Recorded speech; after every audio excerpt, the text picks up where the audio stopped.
Under Biden and Harris, half of Americans are not taking a vacation at all this summer because they can't afford to do it.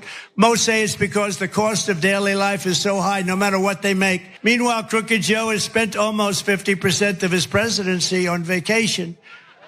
Almost all of it. Yeah, so that's projection. It's always projection. So there he pretends to care about the fact that people are suffering economically, knowing that it'll only get worse for them if he becomes president from when he said that. And then he projects on a Biden that Biden takes too many vacations. You all remember that. Sleepy Joe who can barely get out of bed, constantly hitting it up in the mountains and the beach and all of that. No, now Biden did spend a significant portion of his presidency either at one of his homes in Delaware, right next to the White House, or on Camp David, or on trips overseas. So he did spend some days doing that. Donald Trump, on the other hand, we all know where this is going. You know, this is a golf thing. It's a golf thing because we all know how much time Donald Trump spends golfing. He literally was golfing this weekend rather than going to the funeral for the state lawmakers who were unalived by one of his fans. And every time he does that, that not only wastes a lot of time, but it also wastes a ton of money, millions and millions of dollars. And that price tag keeps going up.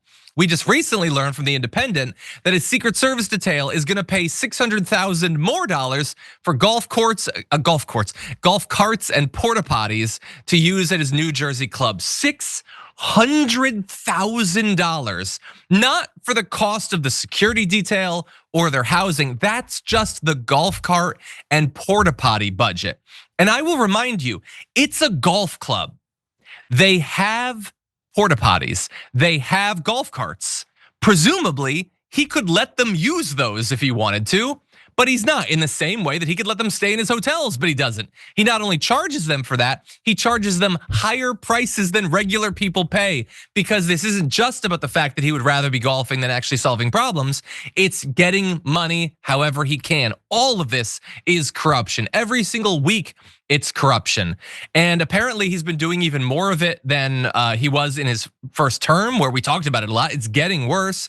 So they had this agreement with Associates Golf Car Service worth a potential $550,000. That's to get him through to June of next year. It's not even that you're buying the carts and they can use them for the next 4 years. That's 1 year of the rentals at this one location. They're gonna spend $80,000 on portable restroom rentals. They can potentially renew it later on for $333,000. Can they not just buy the porta potties at that point? You're spending 60 grand.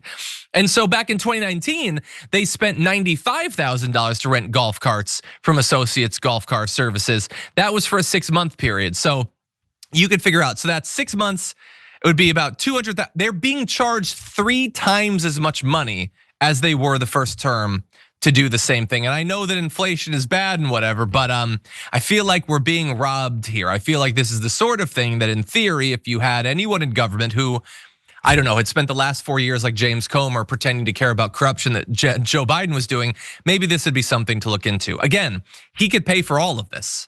He doesn't even need to pay. He could just let them use the facilities, let them use the golf carts. He's choosing to charge us. And it's not, at the end of the day, the Secret Service is paying it. You and I are paying it. Every single weekend he's doing this, and we are all footing the bill.